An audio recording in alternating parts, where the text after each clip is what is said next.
Hello guys, ये मंगाया हमने अपनी चेरी के लिए 3 किलो का। ये है 700 रुपये में।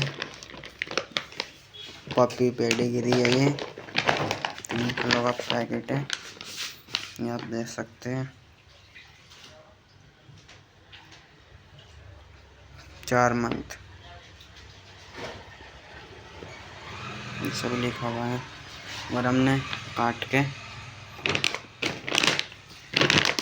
इसमें गाइस चीटी भी आ जाती है। हमने ये यहाँ पे भिगो रखा है। मेरे बाद इसे दे दूँगा खाने को चेरी को।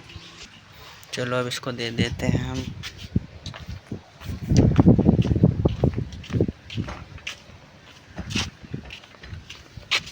ले।